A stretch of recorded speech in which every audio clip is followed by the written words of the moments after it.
I have three questions. One is broad, and then it narrows into a more specific question.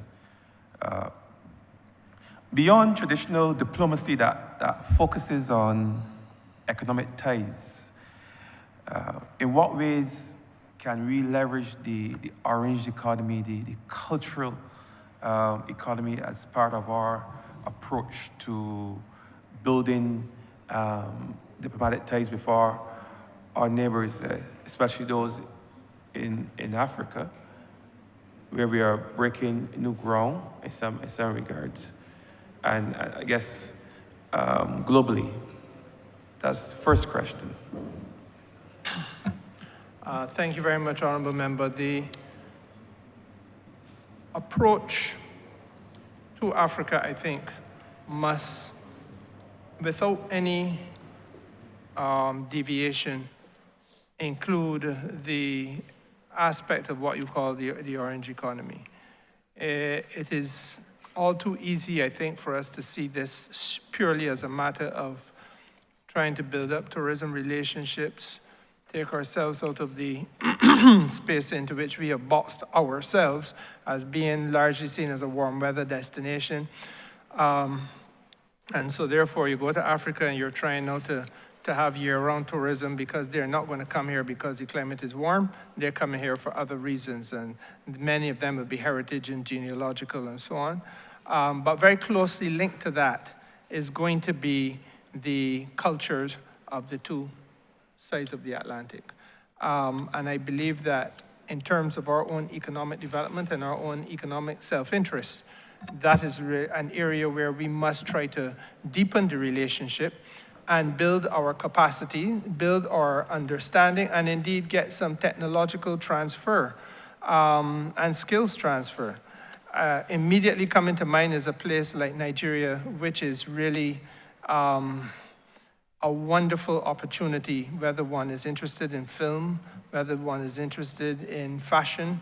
The same principle arises with Ghana, the way in which basic craft has been elevated now to state-of-the-art industrial opportunity.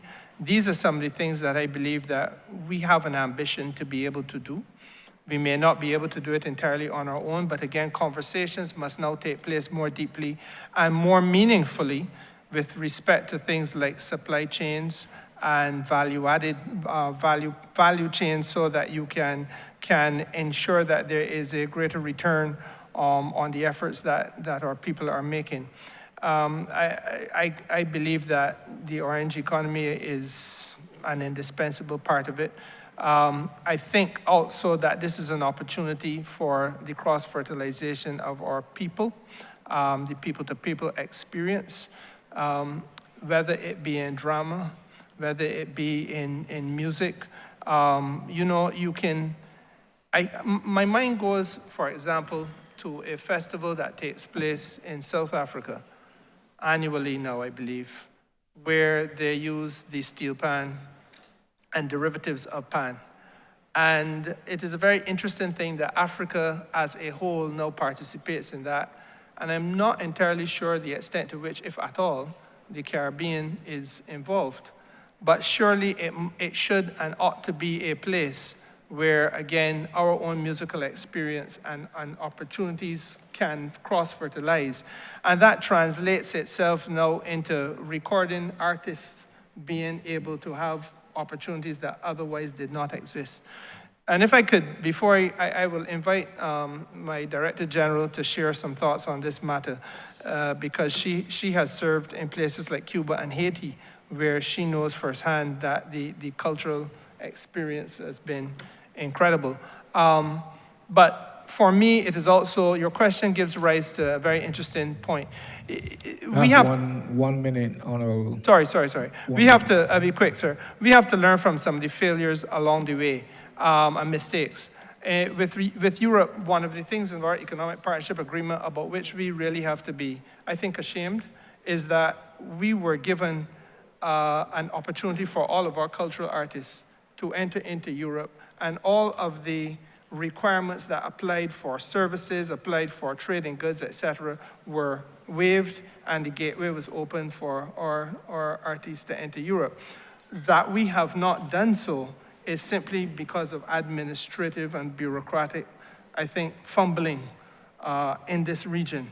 And it has restricted some of the opportunities that our artists and creative expression has had in that marketplace. I believe we have to make sure we don't recommit that mistake in the African region. But Director General, the floor is yours. Thank you, Minister.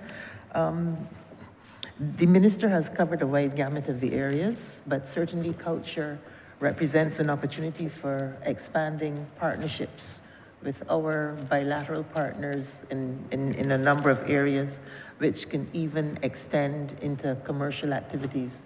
So there we have the cross-fertilization of cultural diplomacy and commercial diplomacy. And certainly Barbados's cultural assets are at the level or at world-class levels. And in addition to the traditional areas of music and film and literature, we also have the opportunity, for example, of inviting researchers and to participate and to do research not only into our history, but into our present endeavors. Some countries, Cuba has a book fair, and there are other countries that do have the opportunities for our writers and our poets to expose their work and also to have their works translated so that Barbadian literature can be exposed to a wider variety of audiences, translated to Chinese, to Japanese, to non-traditional languages and cultures who might only know Barbados from one perspective, and that is as a tourist destination. And certainly through the kind of cultural partnerships which we are exploring, and many others which have the potential to be explored, this is another way of increasing Barbados's footprint. Because already our image, the minister spoke, and it was the late Kofi Annan who described Barbados as a country that punches above its weight. And certainly we have seen that with the success of Rihanna. But there are many other Rihannas out there, if given the opportunity, and not only in the sphere of music, but in other areas as well, that we can leverage our cultural assets. Thank you. Okay, thank you. Many years ago, and this leads to my second question, I traveled to China. It wasn't that many years ago, 8 years ago, to a youth summit. I, of course, was the higher end of young, or higher end of what could be considered youth at that time. But I traveled with a number of young people from Barbados, from the Caribbean, from Latin America. And what they did was that they exposed us to all aspects of Chinese culture. The idea was that you be exposed and you return home and you talk about it. And believe me, I've been talking about that experience for the past 8 years. Whenever I get opportunity to speak about it, I talk about it. I think that was part of the soft power that countries like China use in trying to share with the world something that they value. And I think to Barbados, we also have young people that we would want to utilize in that sense. And my question is, how are we using the youth? You know, how are we engaging youth to putting them out there, sending them out there to help shape the Barbadian image of, you know, what we want persons in the world to see. That's what the representation of Barbados. We know that they have the capability, they have the digital capability.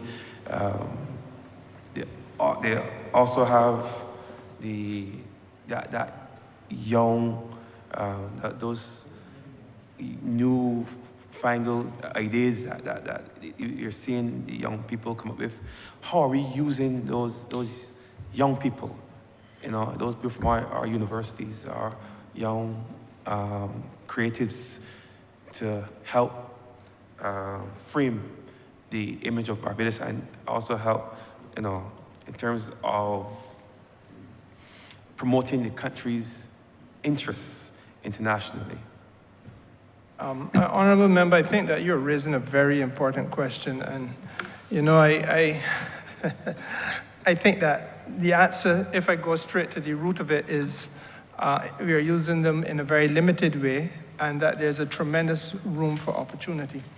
My friend, the Director General, and I would have met far too long ago for me to say here, because it will compromise her desire to keep her age secret. But we met as teenagers in an Alliance Française student exchange program in Martinique, well, between Martinique and Barbados. And the exposure, the experience was tremendous. And I think the linguistic skill development was also very useful. The way in which that was done is something that could be replicated for other purposes, and especially those of a developmental nature, above and beyond just understanding culture and understanding language.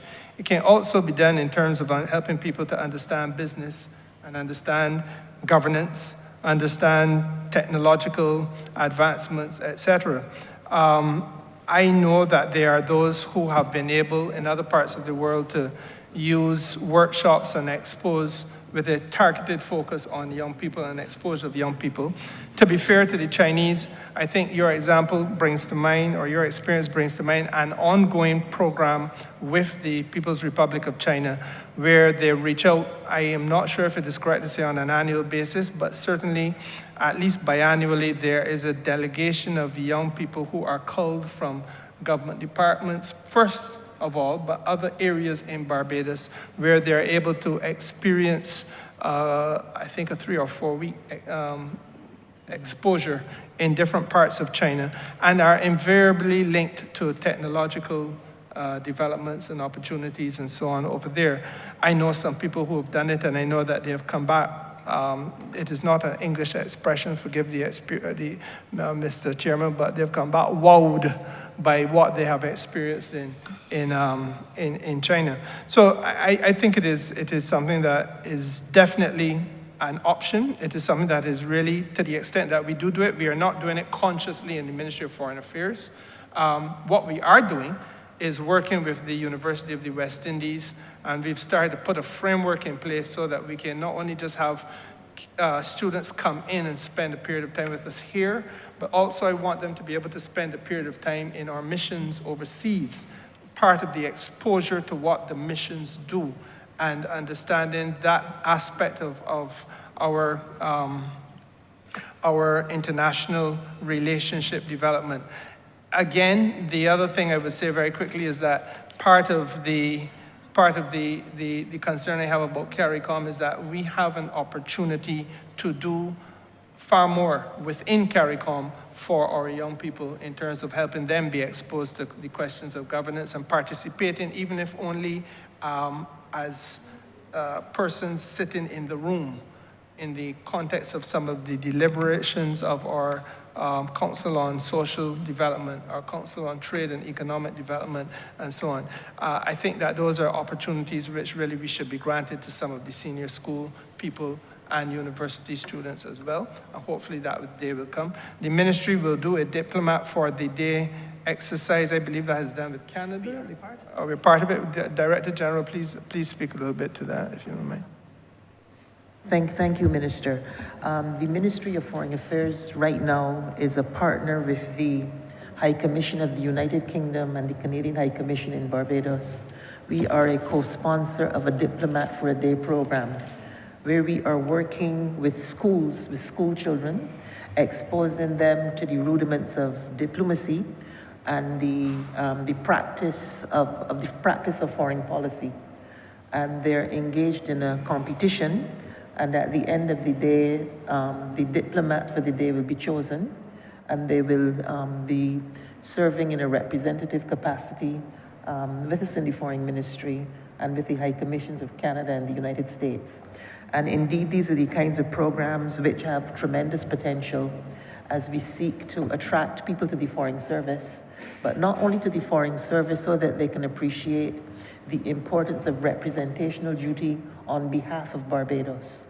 But as you pointed out, there are a number of areas for potential involvement of the youth, and certainly we need to explore and develop more programs like that as active parts of our own foreign policy development and practice.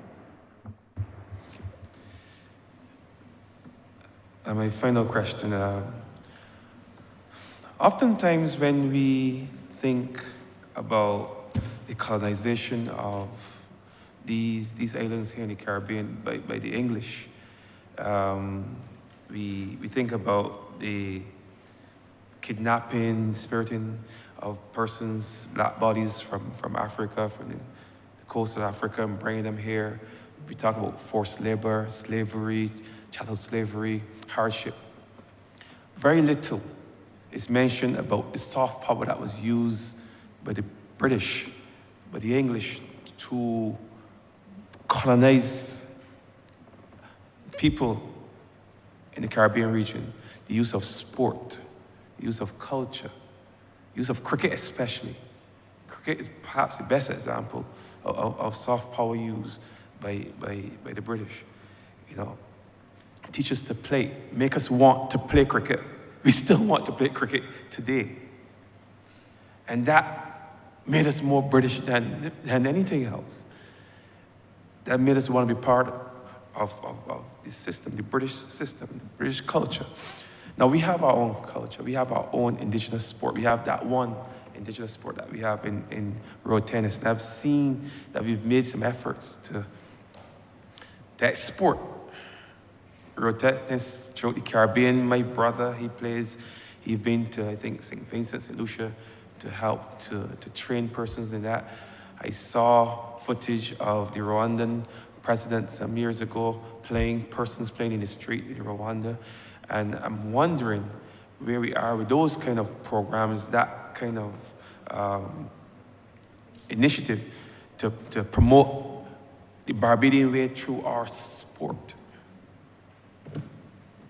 Honourable Member, this is an excellent question that you're asking, and the truth of the matter is that you're right, it is a matter of soft power. It is something that this region is very capable of doing in myriad forms. In Jamaica, the use of the reggae, all those things surrounding reggae. In Trinidad, the use of steel pan and calypso by extension. And as you have quite rightly pointed out, here in Barbados, this matter of road tennis. Now, again, let me just go back to the example you used, because I think it is a good example. When England did this, they also controlled the fruits that could be derived from it. So while you were peddling the soft power, you also had a regulatory authority, first of all, that was set up in England, controlled by England. You had, beyond the rules and the regulatory authority, the manufacturing process, so that those things that had to be created, whether it be the pads, whether it be the balls, whether it be the bats, etc., all were up to fairly recent times when Australia and India then subsequently got involved in the manufacturing process, first of all derived from the United Kingdom. I want to say to you that our weakness with road tennis is the structures that we have failed to put around road tennis. So that yes, we have introduced it to the world. I was present in both in Barbados and in Rwanda when the game was first introduced to the Rwandese. I have seen it being introduced in other areas, but I continue to remind my friends in the Ministry of Sports that there is an ongoing duty for us to be a little bit more diligent. And in my judgment, this is where there's now an intersection with sports, an intersection with foreign policy, and an intersection with our manufacturing capacity as a country, and those types of related interests. First of all, we have to register the intellectual property, if the Honourable Senior Minister would allow me. We have to register, if the Honourable Senior Minister Duguid would allow me, we have to register our intellectual property on this matter. That we have not yet done so is something that continues to concern me. Above and beyond that, we have to recognize that there are rules. And yes, you could introduce the game to everybody, but somebody at one point is going to formalize this and make it, and try to take it global. I believe Barbados is excellently positioned to do this. But again, if we just simply say to Prime Minister from Rwanda and 100 other Rwandese gathered in a meeting in a park, as happened, well, this is a court, and this is the net, and so on. But what is the specific height of the net? What is the specific length of the court? Is the ball going to be used in the women's game the same weight as the ball in the men's game? What is the diameter of the racket? Of what should the racket be made? Those are some of the questions that we have to settle, we have to fix, and it ain't hard. But then we formalize a structure around it, and we make it our own, and hopefully we then manufacture the rackets that we say are the specific requirements, and if we're wise, we find some things that are uniquely Barbadian about those rackets and balls and nets that allow us to own it and own the process as we go forward and sell it to the rest of the world, so that the sporting endeavor becomes a commercial endeavor, which in turn becomes something that can be given life above and beyond just an impulse, recreational impulse. I think that is where there's opportunity. I truly love your question because it asks us to think a little bit out of the box. But again, I know that this is not beyond us to do. Thank you, Minister. And from listening to you, and I can even hear a little passion in your voice there. I can tell you some of those things are already in place, yes? So it's just a matter of getting the other things in place and just the implementation, because we're already there. We're already there. We have standardized the game. The game has come a long way since I was first introduced to it as a child. So I think it's just to do the other part now. You know, in terms of promoting it overseas, in terms of, as you said, we have to pattern it, I guess, because somebody will see the benefit of it and they will take it from us like others have tried in the past to take from our neighbors. And we cannot allow for that to happen. We already have the necessary skill set person here on island who can make that happen. So having said it here, Thank you, Honourable Member. You have had your opportunity. Let us move on in the interest of time, accommodating all members. Thank you, Mr. Chair. Honourable Member for St. John. Good morning, Chair, and thank you. I guess I would not have to answer this question on Monday. What I would say to Senior Minister is all of the things that he would have outlined just now that are necessary and required to move road tennis forward. Plans are very much in train, and I believe that we're less than 2 months away from having all of the information that he suggested should be in place. As I speak, there's a member of staff that is in Africa looking to promote road tennis. We have had the discussions with a senior lawyer on island in association with the BOA to fix the issue of road tennis. My question, Senior Minister, I only have one question for you. From time to time, I've been having some major issues in relation to sports and our young people who are traveling. Late last year, I had a situation where a team was going to India and 4 members were stranded in the States without the requisite visa to travel. There's a youngster who is supposed to complete a last semester in the US, but the F1 visa is not available to him. My question is it possible to have an officer within your ministry as a point person to deal with the myriads of problems that we're having in sports as it relates to travel, as it relates to interacting with the US Embassy to have the same F1 visa put in place? Because it really is problematic for a lot of teams that are traveling who need to have these issues fixed.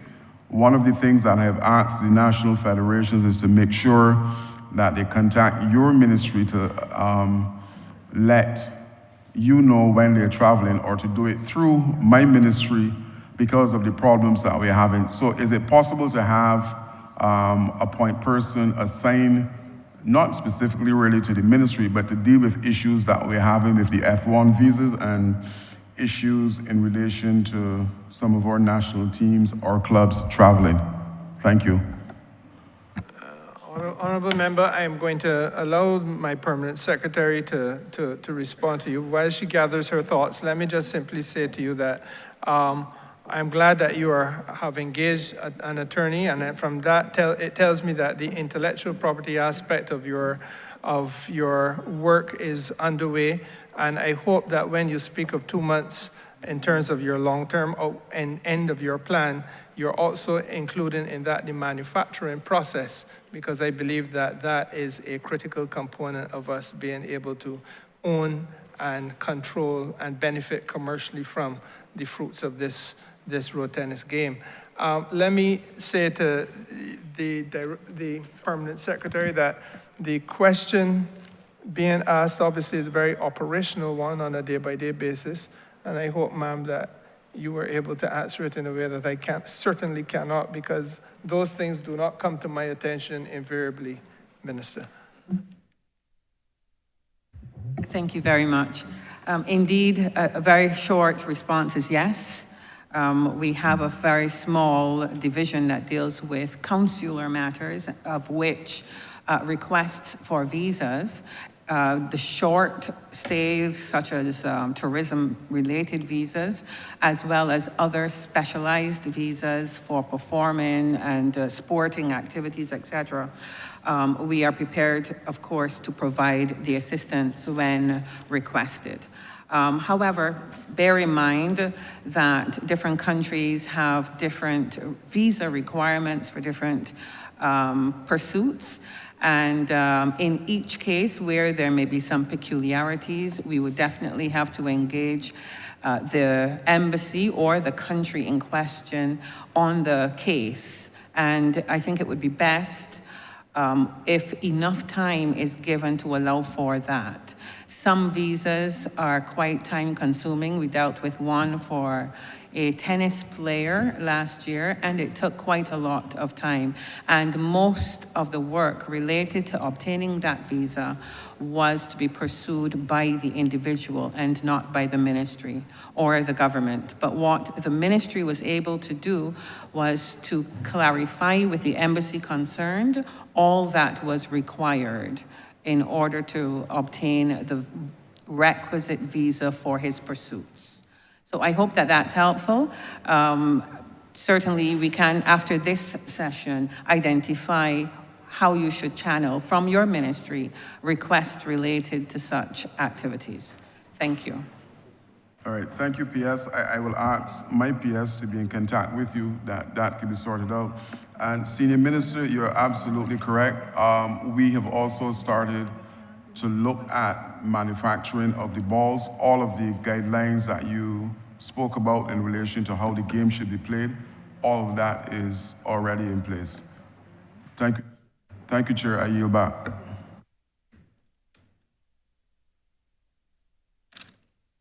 Thank you, Honourable Member. Just let me add that in the interest of time, we move quickly to St. Michael North, and we ask you to get to your question as quickly as possible and reduce, if not totally eliminate, the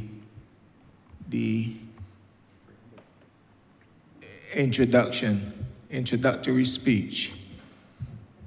Thank you, Mr. Chairman. I agree, save and accept to congratulate the Senior Minister and his team for the excellent work that they're doing to rebuild our reputation as a nation. Not only this Senior Minister, but his predecessor in the office from 2018 would have done a phenomenal job at restoring our reputation as a small island developing state, and I think they need to be congratulated for that. My question relates to foreign trade, and we have made some discussion, that we have had significant discussion during the course of the proceedings thus far on bilateral agreements. And we have spoken about them in the context of our relationship with the rest of the world. I would like the Senior Minister and his team to further expand on how these bilateral agreements that we have, and he can also highlight at this stage, if he so desires, any incoming and proposed bilateral agreements that are on the cards that will be able to benefit our people locally as it relates to trade. I know that we have entities in Barbados such as the Barbados Chamber of Commerce and Industry, the Barbados Manufacturers Association, Export Barbados, Invest Barbados. All of these entities are working assiduously to seek out opportunities across the globe for our local manufacturers and our tradesmen. And I would love to hear from the team here in the Ministry of Foreign Affairs and Foreign Trade as it relates to their perspective on our existing agreements. How are we maximizing and leveraging those in the interest of these individuals, and any proposed bilateral agreements that will be able to benefit the people of Barbados as it relates to trade? That is the one and only question I have for you, Senior Minister. Thank you. Thank you very much, Honourable Member. And let me begin by saying to you that we have a number of trade agreements, and they're perhaps too numerous to mention. The regional ones perhaps are the ones that I think we should focus on strategically at this point, and they would be with Costa Rica, the CARICOM Costa Rica, CARICOM Dominican Republic, CARICOM Cuba, CARICOM Colombia, CARICOM Venezuela. I believe there's one with Chile as well. There are, and I say CARICOM because of the fact that we tend to do these agreements as part of CARICOM and not necessarily by ourselves.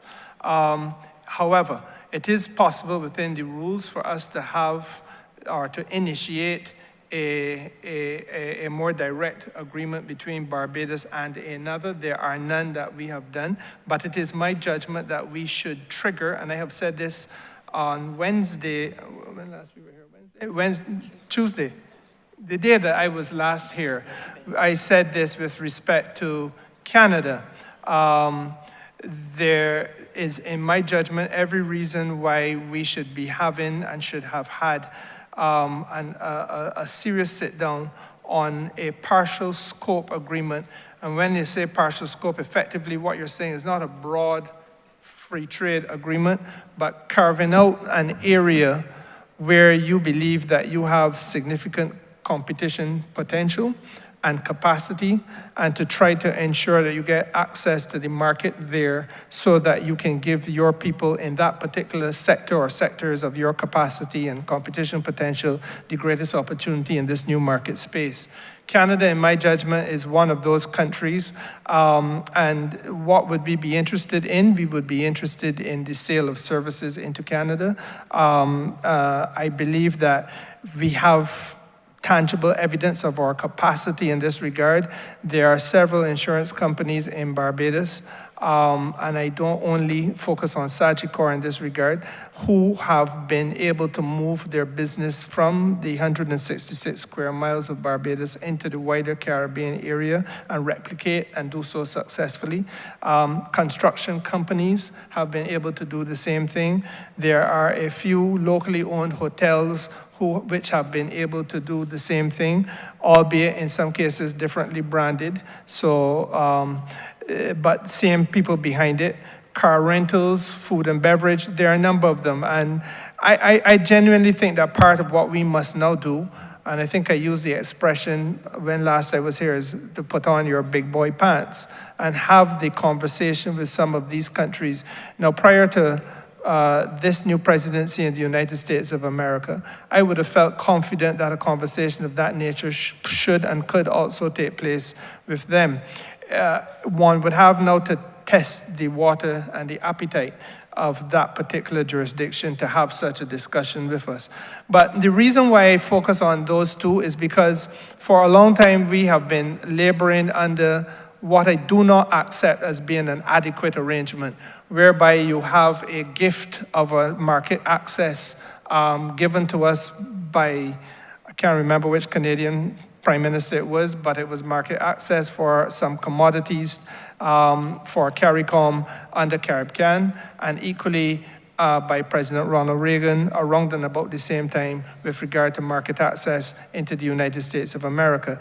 The problem there is that there are preferential arrangements. They're not compatible with the World Trade Organization's rules, and therefore at the whim and at the discretion of the entity which has given you this agreement, they can equally take it away.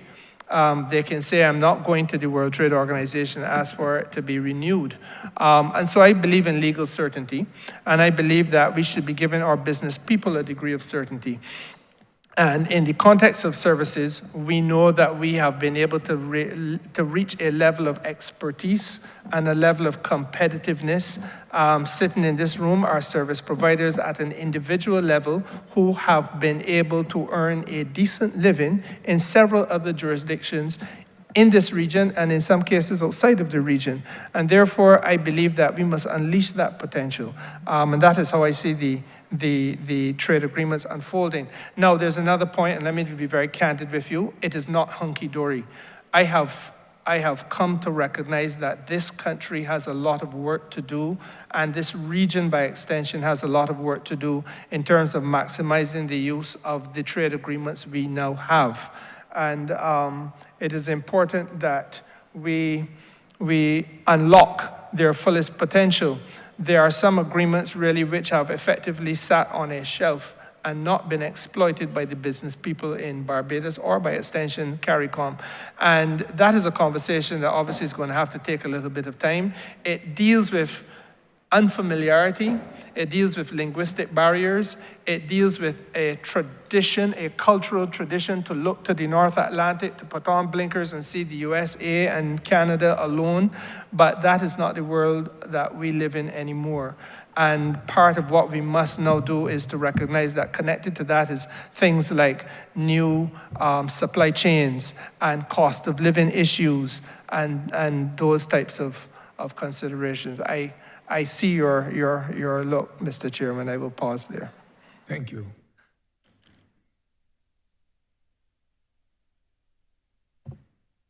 Honourable Member for St. Peter. Thank you very much, Mr. Chairman. Allow me first to express thanks to the Ministry of Foreign Affairs and Foreign Trade, and I speak particularly about the excellent relationship that the ministry, which I have the honor to lead, has with the mission and the officers of the mission stationed at Geneva. And this is in relation to the International Labour Organization. And I must say the team approach across the two ministries is an excellent one. It is also anchored, we turn to he who the Honourable Minister referred to in such glowing terms, who is sitting currently behind him, who we turn to sometimes to add to the team and to give us some guidance. The question I have really relates to one that you would ordinarily think about in relation to the ministry responsible for agriculture. Now, my mind goes back, not fondly, but to the period of the pandemic and the matter of imports, the matter of being able to eat, hearing what was happening in some other jurisdictions with respect to shortages. And I became aware recently that the CARICOM heads discuss the matter of food security. I'd heard before that of the programs or proposed programs either through the Caribbean Private Sector Organization and a kind of an anchoring with Guyana. And I'm wondering, because I think it is something that my constituents may not be aware of, what role would a ministry like the Ministry of Foreign Affairs have with respect to food security? And I think it is a question that I would want some clarity on, and I'm absolutely sure that my constituents would as well. Thank you, Honourable Member. And Honourable Member, the reality is that once we are seeing ourselves not just as an island state of 166 square miles, but rather as a part of a region within which there is an economic pact, and that is the single market and economy, then you understand that we are able now to see ourselves beyond 166 square miles and, quite frankly, part of the Guyanese marketplace, part of the Surinamese marketplace, part of the Jamaican marketplace, et cetera, et cetera. Now, the question of food security turns on a number of issues. In Barbados, we recognize that there's intense competition for available land space. The renewable energy sector, for example, when it was introduced, was exceptionally land hungry. And the first thinking was, before we started to use rooftops, that you must put all of in association with people's rooftops. You wanted to put photovoltaic farms and spread them out across the ground. And then it became apparent that you have to find a way of co-investing with agriculture to get that done. But the truth is that the agricultural investment, the co-investment with renewable energy has been very limited. And what we therefore need to do is to recognize that we do need land space if we are going to do two things. And there are two critical ambitions. On one hand, you want to ensure that you have your food security. And then on the other hand, you want to make sure that the cost of living issues are wrestled to the ground. Now, we have been able, therefore, by way of negotiation with some countries that do have substantial land space, for example, first of all, Suriname, to come to a strategic cooperative agreement. And that strategic cooperative agreement will see collaboration in crop production, collaboration in fisheries, collaboration in transportation logistics. And the transportation logistics becomes important because obviously Suriname is some distance away from Bridgetown. But what we must do is to be able to find a way of getting crops and fish from there to here. And that then involved Suriname Airways at one point, and then I believe the other airline was called Fly Always. So that is one aspect of the agreement, one aspect of the collaboration. Beyond that, there's obviously Guyana. And you would have heard a lot being said about our relationship with Guyana. And again, through negotiation, and let me not just say it is just foreign affairs, because people like to lambaste our Prime Minister for traveling. Tremendous amount of work has been done by the President of Guyana and the Prime Minister of Barbados to knit this relationship together. And they did not and could not have done it from their respective offices, either in Georgetown or Bridgetown. The collaboration has now come to a point where there is almost a daily, if not weekly, interface between the Ministry of Agriculture in Barbados and the Ministry of Agriculture in Guyana.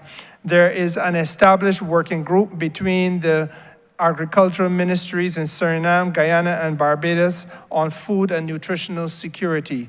There is, in Barbados, we are doing a lot of work now on a tissue culture lab. And from Guyana, we will source the tissue culture for fruits and crops which are grown over there so that we can do the necessary scientific, I am not the specialist in the area, but the scientific work has to be done in order to be able to make sure that you can transfer from planting material from one country to another and do it successfully. Equally, we live in a time where we have to be very candid, Minister, about a few things that I'm going to speak to now straight from the heart. So forgive me. You know, this country uses a lot of chicken. Where do we source the hatching eggs from? Almost all are sourced from out of the United States of America.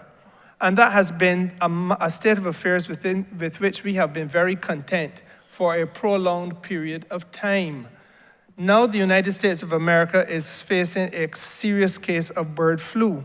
And therefore the hatching eggs that we have become so reliant on, and we have not had any diversification of the source market, Their challenge is that they are not in a position to sell to us safely and in keeping with sanitary and phytosanitary standards, hatching eggs. So what then do we do about the poultry industry in Barbados? Harnessed as it now is to a country that has not so managed its public health infrastructure in a manner that ensures or can guarantee safety for others to whom it exports. So we must now be able to have the conversations with Guyana and with places like Brazil and so on, so that we can diversify that reliance and dependence solely on one marketplace to another in order to keep our poultry industry alive, keeping us in a position to keep chicken on the shelves for Barbadians, first of all, and by extension, in the hotels for those who come to visit us. And the visitors at this time of year are probably twice as many, if not 3 times as many on the island as there are Barbadians born and bred normally living here. So it is a serious issue.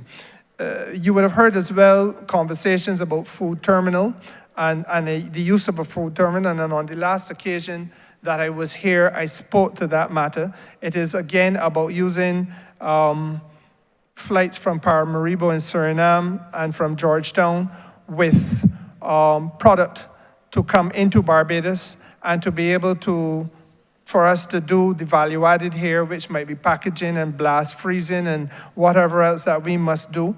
And we're not just talking about now food crops like cassava, yam, plantain, et cetera, but we're also talking about meat and fish, which we can then sell onward to the Caribbean diaspora using Grantley Adams Airport infrastructure and capacity to get to Canada every day, to get to the United Kingdom 12 times a day, to get to the United States.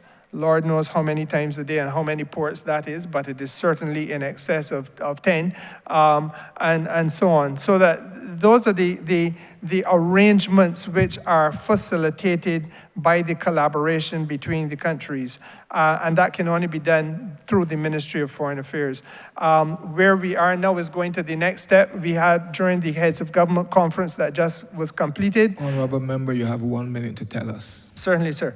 During the Heads of Government conference that was just completed, Mr. Chairman, we had an in-depth look at the ferry, the proposed ferry communication between our countries in the Southern Caribbean in particular. We also we have a committee established where foreign ministers will be dealing with some of the technical issues that must be resolved. For example, from my end, I must speak with a number of the people in the insurance industry to make sure that product can be insured.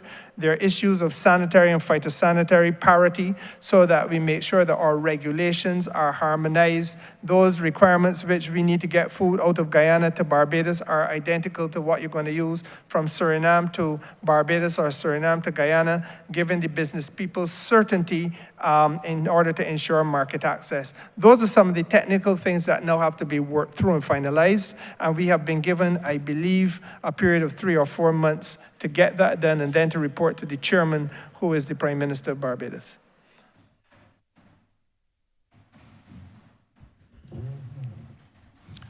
One follow-up, and it relates to, when I heard, through you, Chair, the Senior Minister speak, I thought about all the collaboration that is taking place across some countries.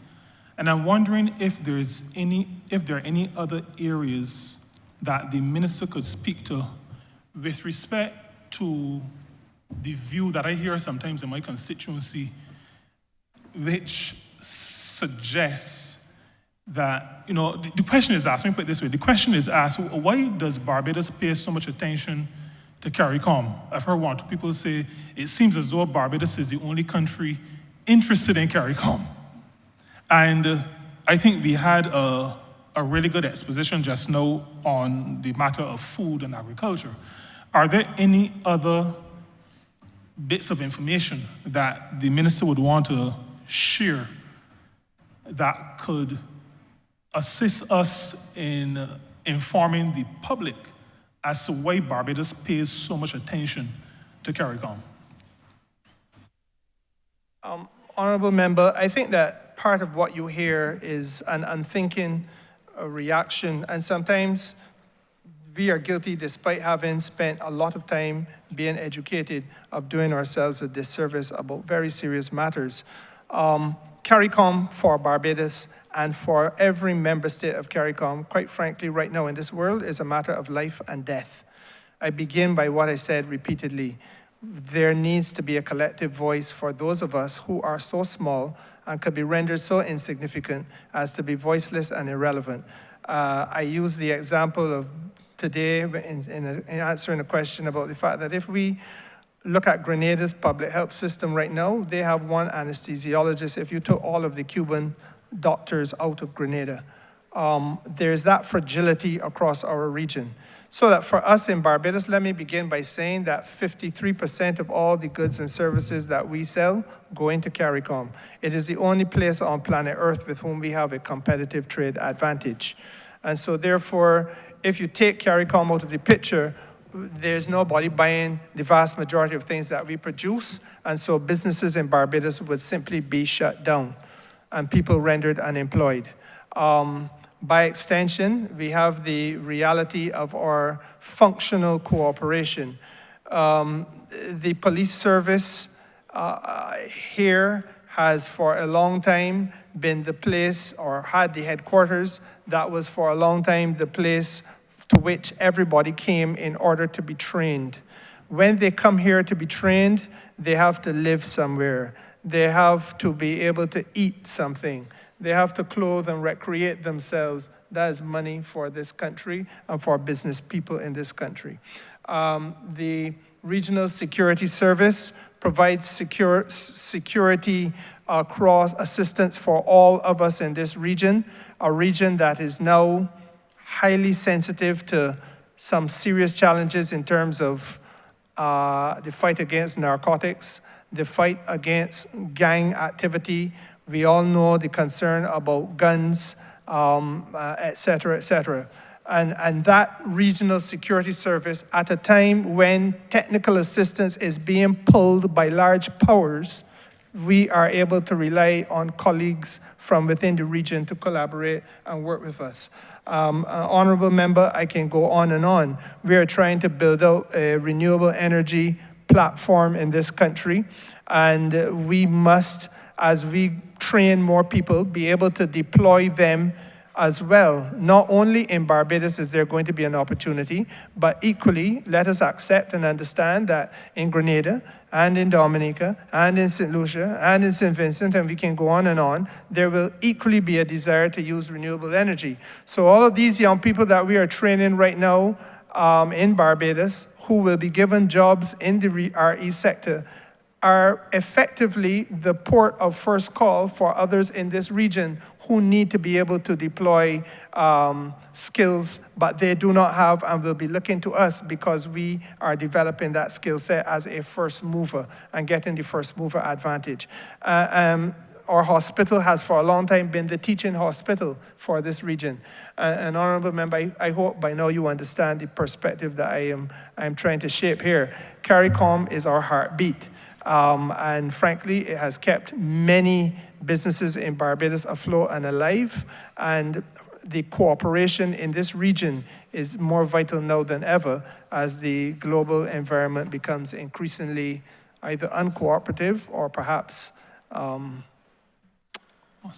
antagonistic. I didn't want to use any other phrase than that.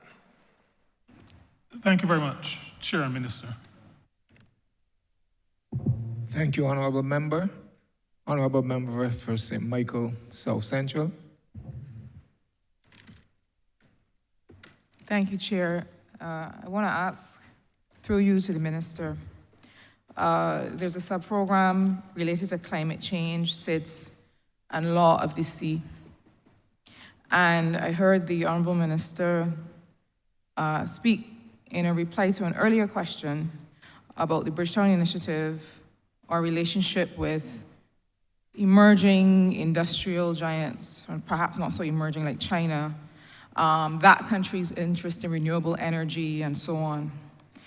Now, while we're clear on what the Bridgetown Initiative says and intends to do, and notwithstanding China's interest in renewable energy, and this is not to comment on the industrial policy of China or any particular country, but I want us to look at some of the practical developments in geopolitics and in emerging industry, because we are in a position where there is, in some cases, a halt in terms of commitment to reduction in emissions, and in some cases, a full withdrawal. More countries than ever are delayed in submitting revised nationally determined contributions to restate and be more ambitious on their emissions reduction. We also have a situation where the industries that rely most on energy are the industries that are growing, including here in Barbados. So that, for example, chemical manufacturing, including pharmaceuticals, relies heavily on energy. Data centers and 5G network build-out rely heavily on energy. And these are the industries that are sweeping the world. So what are some of the practical considerations that Barbadians should understand and know about that your ministry is confronting and the conversations that you're having to get behind the agreements and the documents and get to the heart of what we need from industrialized nations to continue to meet their commitments? It is a very wide question, Honourable Member, and I'm going to try my best within the time allocated. The truth is that let me start with the point, which was your point of departure. There has been either a withdrawal by some major industrialized powers or a reduction or a halt in some cases in terms of the commitment or expressions of commitment or the extent of the commitments which they have made towards reduction of greenhouse gases. I think that Europe has been a classic example of that. The war in the Ukraine has been an excuse for many in Europe to start to burn coal again. But even as they do that, there is clearly a double speak and perhaps a double standard, because the expressions directed towards us in the developing world are of increasingly aggressive demands that we take the greenhouse gases out of our industrial process, and otherwise we cannot access the European market. When the European Commission President von der Leyen was here last week, I raised this matter with her in the presence of the heads, because Europe has in place a policy which is called Carbon Border Adjustment Mechanism, and it is really designed to say effectively that unless you can provide a tremendous amount of data on your industrial process in any given country and satisfy them that your industrial process has seen a reduction in the use of carbon, and therefore it is a clean, according to them, process, then you will pay a heavy penalty or a tariff at arrival in Europe. Now, while that does not immediately impact us in terms of all of the goods that have been identified, and certainly what we now sell into Europe, there are two considerations. One, it is open to the Europeans, just as they put that in place, to expand the categories that will ultimately impact on us. And secondly, the capacity that we have as small states to do all of these things in terms of the identification of the extent to which there is greenhouse gases involved in any industrial capacity taking place in this region. You were minister responsible for industry, and I am sure that your ministry does not have in its capacity right now the ability to say that you're holding data on any industrial process taking place in Barbados. So therefore, where are we? We have to have a foreign ministry that works in partnership with other foreign ministries of countries which are similarly positioned to ours, and countries which frankly may be similarly impacted as ours, so that we avoid what may be the unintended, let's put it that way, unintended consequence of there being a new green protectionism. That Europe closes its doors to our trade, closes its doors to importations from us, cuts us off from economic opportunity in spite of all of the long talk and so on about creating new avenues of trade, because of the fact that they are interested in protecting themselves from competition, one, on the premise that our goods are produced in circumstances which are harmful to the environment. Now, the truth of the matter is that that has to be something that we approach with a certain sense of probity and clarity, because we need to be sure-footed. We need to understand that we are dealing with countries now, and let's not only say Europe, others are following this practice as well, this carbon border mechanism, whereby once you sell goods into this country, a country of choice, they now erect a tariff wall against you and say, we must protect ourselves because you have not contributed enough to reducing greenhouse gases in the environment.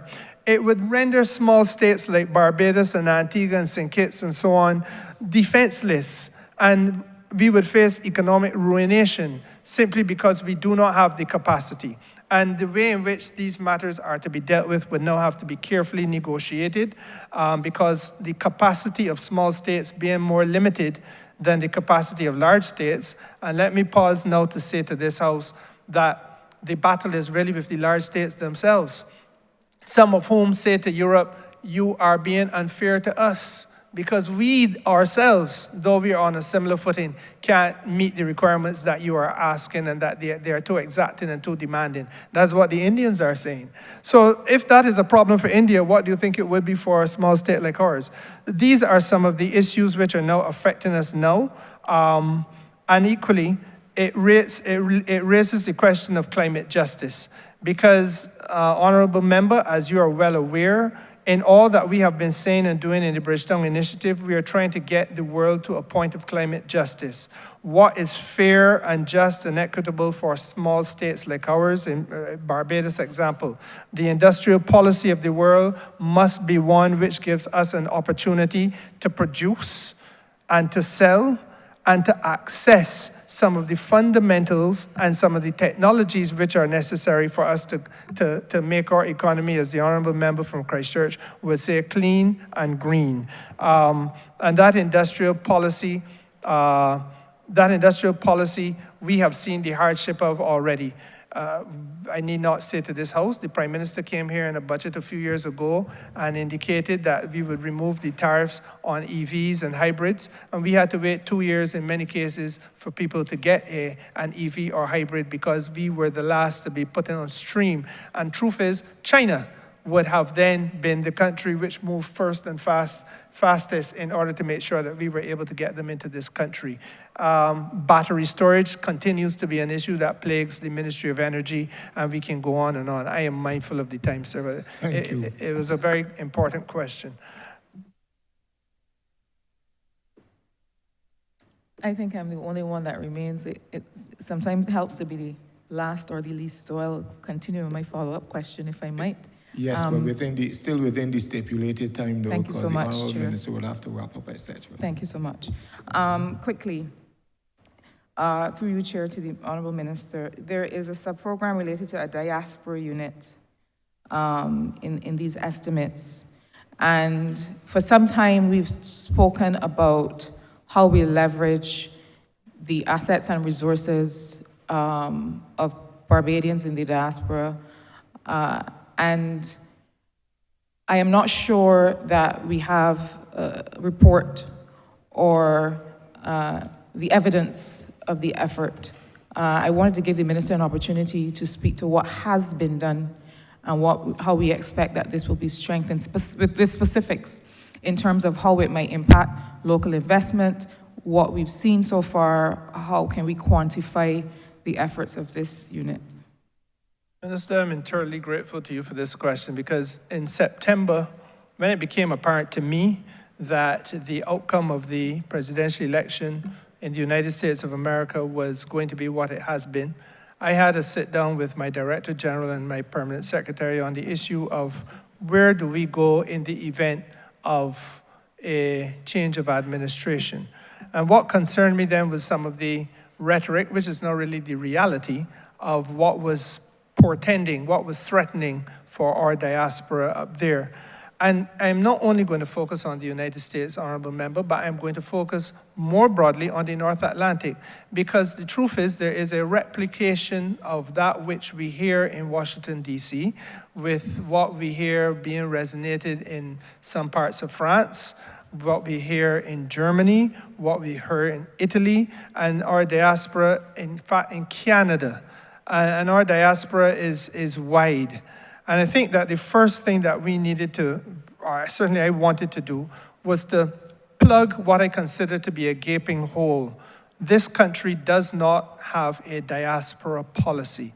And I have expressed in no uncertain terms my dedication and determination that this ministry now have a diaspora policy. What will a diaspora policy do?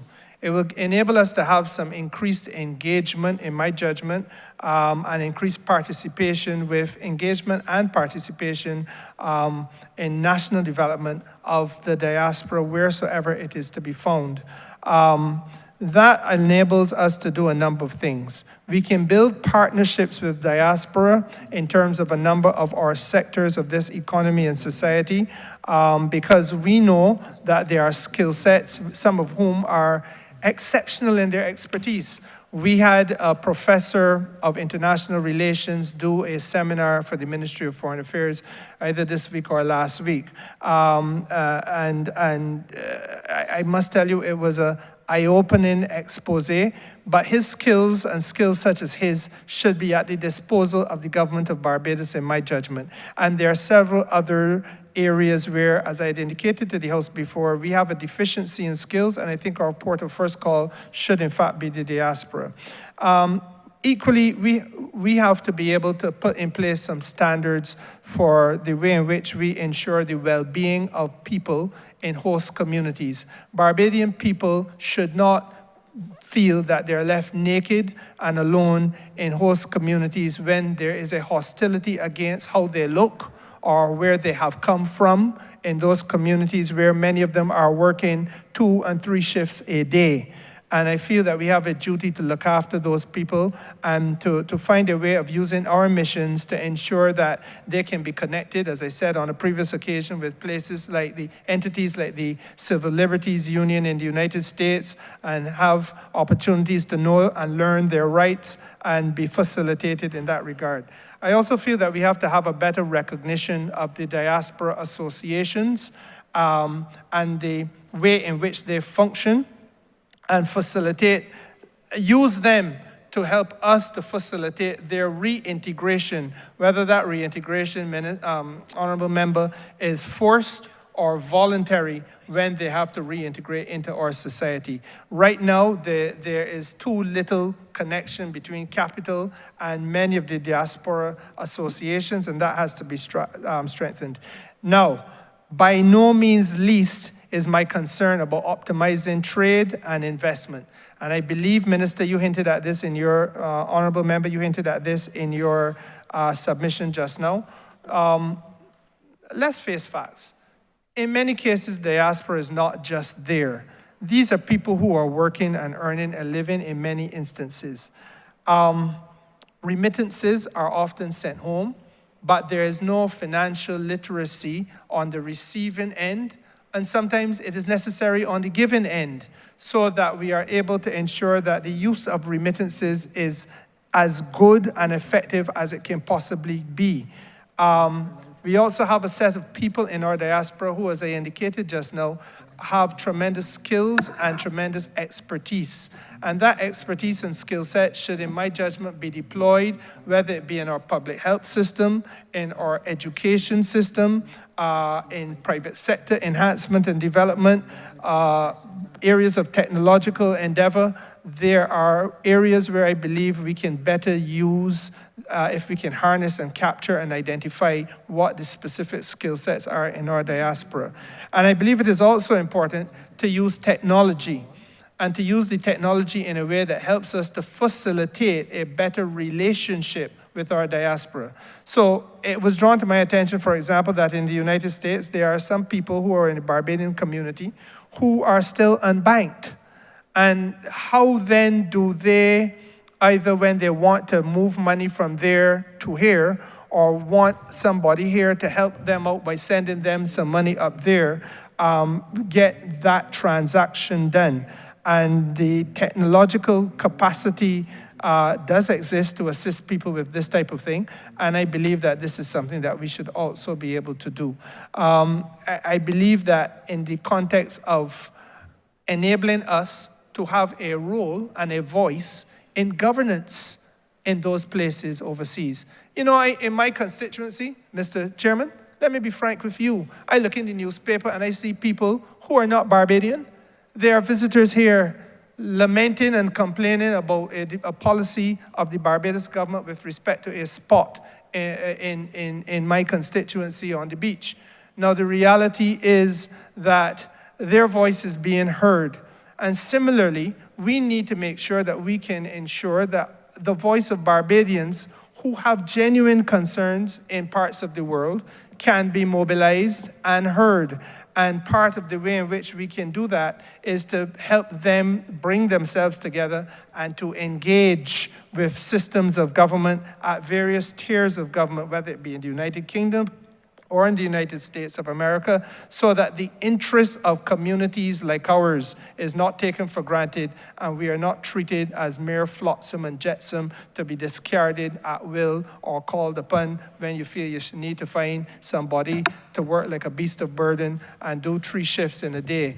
And that is part of what this diasporic relationship as we go forward, in my judgment, needs to be. And I am hoping that we can have a national conversation on it once we have the diaspora policy in place and ready to be submitted to Cabinet, to be discussed internally first, and then go out for a broader review in the interest of the people of Barbados.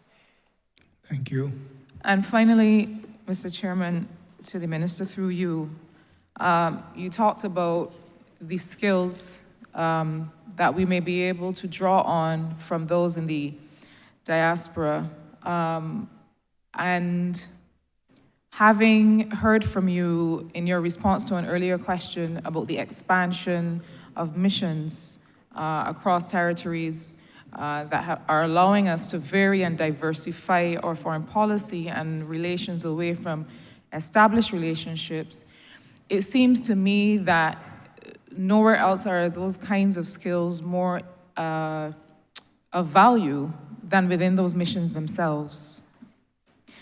There is a lot to discuss and understand about every sector in which Barbados functions, in each of those missions, in each of those territories.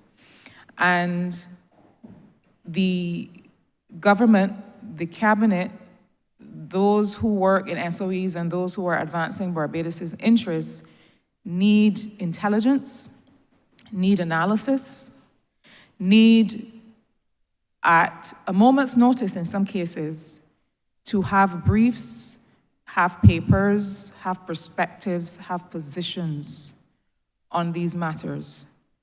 What would you say is the current capacity of the missions that are represented here to provide those kinds of things to the government of Barbados and to our partners? And if you judge that they're not sufficient, what are the efforts going to be in this financial year to strengthen those? Thank you, Honorable Minister. Before you respond, as you complete your response, you may proceed to wind up for no more than 10 minutes.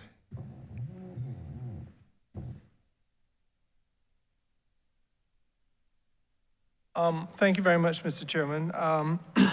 I'm really sorry that this question comes at the very end. That's probably a question that should have come at the beginning. In view of the challenges which we now face as a country, which I think are greater now than at any time in our history, in view of the fact that the age-old alliances upon which we were able to rely are now either fractured or are disappearing. And I remind this House that You know, last time I was here on this matter, I alerted to the House that it was on that day that Sir Keir Starmer reduced overseas development assistance. Today, his overseas development minister has left the cabinet. The virtual collapse of U.S. aid, these are things that we never had to experience before, but these were all part of the platform on which this country, and by extension this region, was able to stand and rely.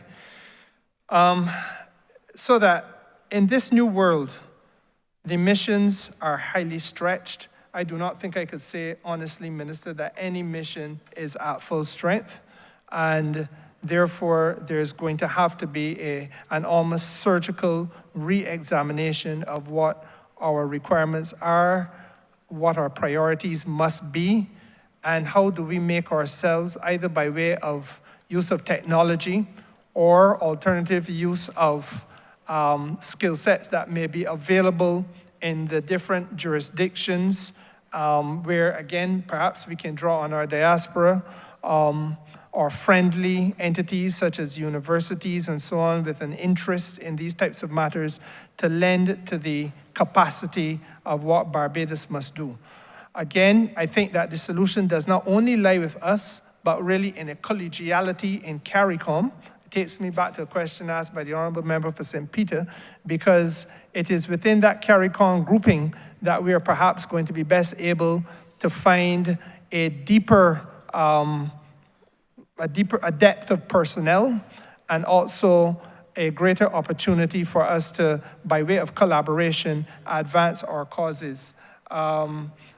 In terms of basic accommodation, I think we are having discussions already with shared space with CARICOM countries so as to enable that the voice of Barbados be able to be replicated in even more capitals while saving some money and having to set up your own place, your own brick and mortar place. So that, for example, in Japan, there is a Jamaican embassy, and it may well be that a conversation with Jamaicans enables us to share space. Or in Ghana, a conversation between ourselves and Trinidad enables Trinidad to share the space we have, and so on and so forth. I think that is really how we have to go forward as we tread these, navigate these uncertain waters. In terms of where these estimates are set, quite frankly, the estimates were set a while before what has been unfolding before our eyes over the course of the last few weeks has started to unfold.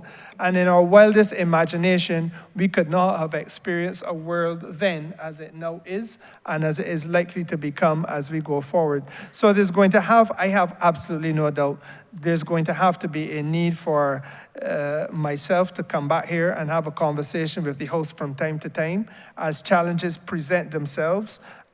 Certainly I can envisage professional services, the professional services vote being a necessity for us to look at, because we are going to have now to have conversations with people that we've never had to have before about what are the rights of individuals who may be subjected to a form of scrutiny, and I almost said persecution, but that would not be a good word.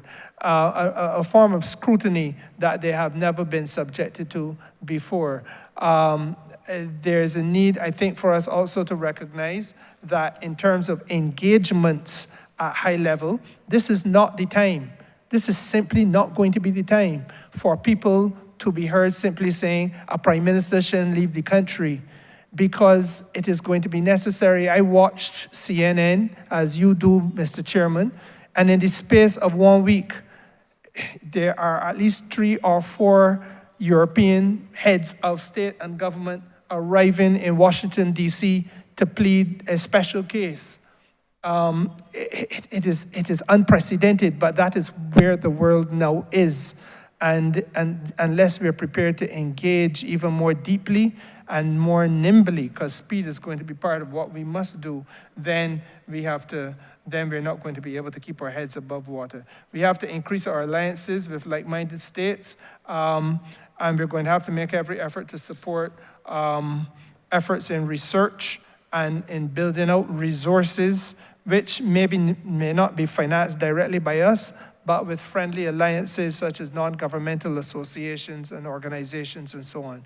So that in a nutshell, I hope honorable members should explain where we are right now.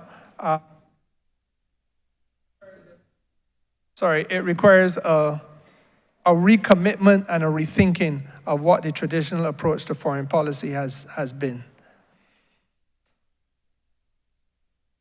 Honorable members, Mr. Chairman, if I understand the direction from you well, you are inviting me to go straight into a wrap-up. Into your wrap-up, 10 minutes. Yes, sir. And I wouldn't trouble you for 10 minutes because I've been talking now for over 3 hours here. And I think I would only be repeating myself, and I don't want to do that. Let me say, sir, that I begin where I left off. This is a new world. We have witnessed business leaders, we have witnessed political leaders contort themselves before what is really a very large and powerful figure in the North Atlantic. Rules or ways of operation that we thought existed previously are now being revised before our very eyes and being revised every day. It is necessary for us to not just be able to build and maintain the relationships we have, but it's going to be necessary for us also to be able to have conversations. I think that as we go forward for Barbados, there is a need to be very measured and to exercise the best possible judgment and to engage sensibly and seriously on those things that are fundamental to our national security and national interest.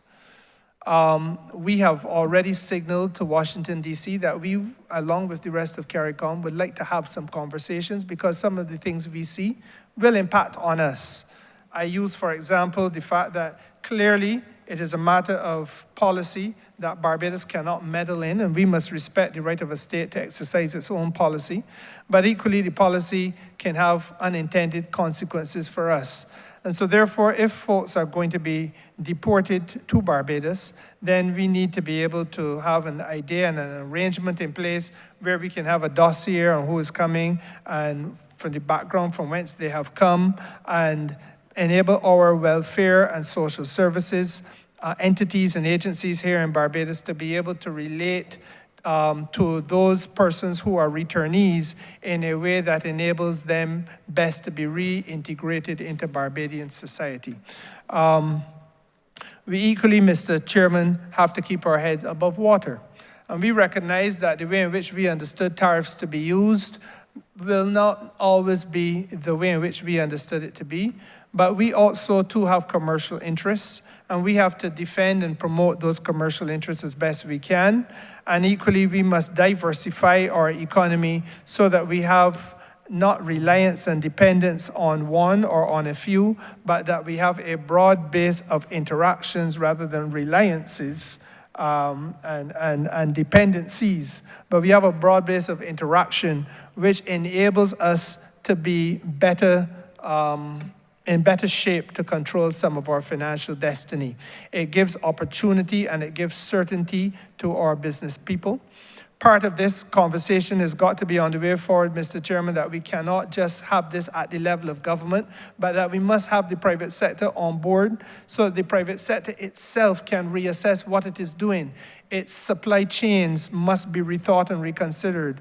The way in which they target markets must be reconsidered, and we must therefore do everything we can as a country rather than only as a government in order to make sure that this country as a whole can continue to benefit. With regard to the general population of the country, it is not a walk in the park.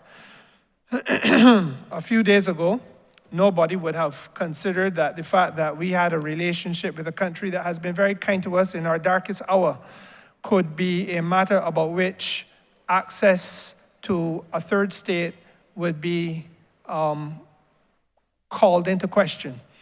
And I want to say, sir, that Barbados will do nothing, this administration will do nothing to provoke that situation, but equally, we feel that we have to have conversation because it is necessary to recognize that even as I speak to you, there are Barbadian students in Cuba. And even as I speak to you, Mr. Chairman, there are in the Caribbean medical professionals who are ensuring that the single biggest threat to any country, its health system, is being held together by medical professionals from Cuba. So the conversation must be had, and even as we do that, we must not do it in an antagonistic way. We have to look at our own systems and make sure, as I said before, that what we do can clearly be seen as being in best practice, a best practice way of having functional cooperation, that it is transparent, and that it is not facilitating any unintended consequences. But Mr. Chairman, irrespective of the relationship at that level with that particular or those particular countries, there is a need, last of all, for us to broaden the base of our relationships. Generally, that is why the efforts we are making in the Middle East become so important. That is why the efforts we are making in Africa become so important. The efforts we're making in Latin America become so important. And yes, we will likely travel again. We will probably be in Asia shortly because there is a relationship which we are nurturing with Japan. When others were standing by and saying perhaps nice words of apology and sorry to hear about what happened with Beryl, there were those in Japan who were inquiring of us what would be the cost of some assistance if you needed it in terms of the repairs that you must do to your marina, the repairs you must do to your port, the better preparation that you must put in place in order to deal with the disaster management in your country. That was the invitation for conversation that we had from Japan. And as I said to you, sir, you know, this must be a diplomacy not of power, but a diplomacy of development. And that is certainly where we intend to go. I would want to say in closing, sir, simply this. I am deeply indebted to the staff of the Ministry of Foreign Affairs and Foreign Trade for coming here on the first instance at exceptionally short notice when those folks went to bed on the night in question. Before they came here, they did not know that they would be in the well of Parliament within hours. In some cases, they came to the House without even having any lunch. I am deeply indebted to them for stepping up at the time and at short notice and in the way in which they did. We have, as a ministry, to continue to work together to build out our skill sets.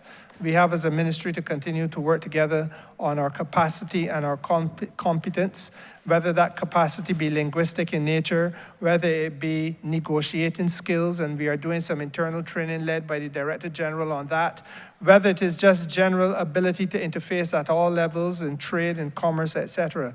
And yes, there are some aspects of my ministry, sir, which are now at bare bones. So there is a personnel issue. And it all begins with the staff to do the job that is required. And I know it has caused my permanent secretary to grow gray hair at a rate that she otherwise would not have had to do. But we are indebted to this country for the opportunity to serve at this most critical of times in the way in which we have had the chance to serve, and we will do our best not to let the country down. We will not always get it right. We will not always have the resources to avoid making some of the mistakes that we make along the way, but we will endeavor to learn from them and to make sure that we recommit ourselves to doing the very best for the government and people of Barbados that we can do. I am obliged to you, Mr. Chairman. Thank you, Honourable Member. I would like to move now, sir, that head. Sorry? I had moved it already, I thought. Yeah. Head 32 stamp part. Thank you. Honourable members in favor, say aye. Honourable members against, say no. Methinks the ayes have it. Honourable Leader of Government Business. Thank you, Mr. Chair. I beg to move that you do now report progress to His Honour the Speaker and beg leave to sit again. The question is that I do now report progress to His Honour the Speaker and beg for leave to sit again. All honourable members in favour, say aye. Honourable members against, say no. Methinks the ayes have it.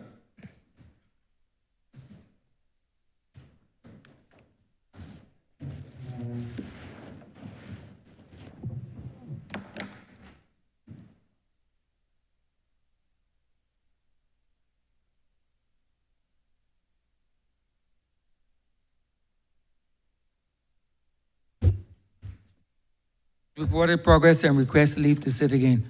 Honourable Leader of Government Business. Thank you, Mr. Speaker. I beg to move the suspension of the House until March 3rd at... Sorry, reverting to government business. Mr. Speaker, we revert to papers. Honourable Leader of Government Business. Mr. Speaker, I'm commanded to lay the Barbados Revenue Authority's annual report for the financial year ended March 31st, 2022, and the National Insurance and Social Security Benefit Amendment Regulations 2025. Honourable Leader of Government Business. Mr. Speaker, I beg to move the suspension of the House.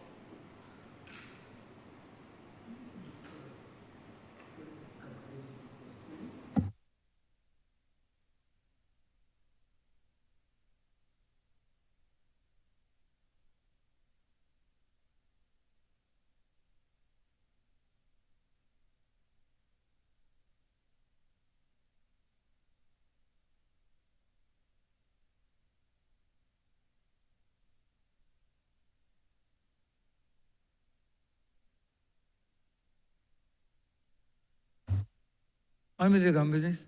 Thank you, Mr. Speaker. I beg to move the suspension of the House until Monday, the 3rd of March at 10 a.m. This afternoon, honourable members will be attending the funeral service, the official funeral for former Senator, Government Minister, and Parliamentary Secretary, Mr. Anderson Peanuts Morris. And so that hence why we are closing off early today. Thank you, Mr. Speaker. The question is that this Honourable Chairman will be suspended until Monday, the 3rd day of March, 2025 at 10 a.m. in the forenoon. All those honourable members in favour, please say aye. Those against, please say no. We think the ayes have it. This Honourable Chamber stands suspended until Monday, the 3rd day of March, 2025 at 10 a.m. in the forenoon.